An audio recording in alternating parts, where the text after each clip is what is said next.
How's it going, guys? This is TechWare Tactical, and I'm back with something a little different. I have actually had this for many a year. I got this when I first moved out, and it was probably one of the best, like, 50 bucks I ever spent.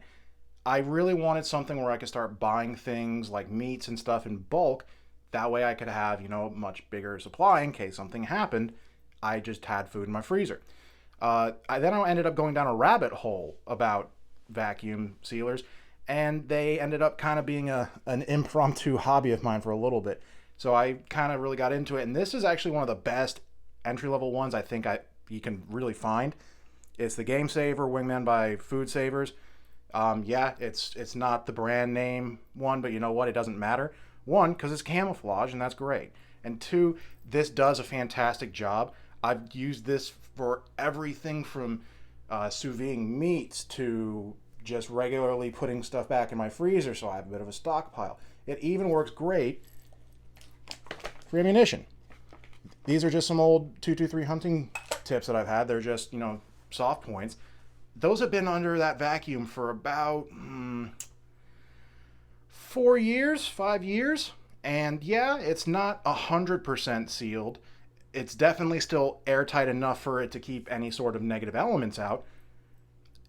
Pointed rounds have a bit of a problem with this, obviously, because it's a plastic bag that you're pointing something sharp into. I've done 22 rounds with vacuum sealers. With this one specifically, it works great. And as you can see by me clearing that little bit of dust off, I do use this a lot. You'll definitely get your money out of it as long as you don't get a lemon. It's something that I can definitely recommend, whether you're a single person or you're really, trying to help out for your family. If you have a large family, I can only imagine how much you would have to really put back to feed a large family. I haven't been blessed in that sort of way yet, but I can imagine that it get costly, especially in times like this. So this is something that can really up your game, whether you're looking to put stuff back or if you can think of other things to really put under vacuum to keep away from the elements that you might want to, put back in a corner somewhere for a really rainy day or a storm.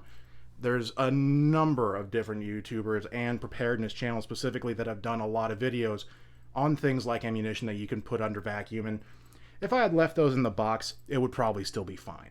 In fact, I have vacuum sealed 9mm ammo in the box, and it does do great. So this is definitely something that I would consider worth it. One, you're going to end up saving money if you buy meat and things like that in bulk. Just make sure you read through it and find out what you can and can't put under vacuum. It's very helpful. Basically, no leafy greens is a go for this. Almost anything else works pretty decent. And refill bags really aren't that expensive once you start working it out.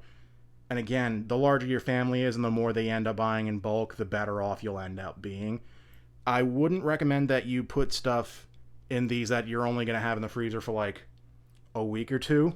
At that point, I really would just put it in a Ziploc bag. But if you're planning on having a large number of things in a freezer for a decent amount of time, like months, definitely get one of these. It's absolutely great. There's attachment ports that you can get for it, so you can put things in jars and vacuum seal those.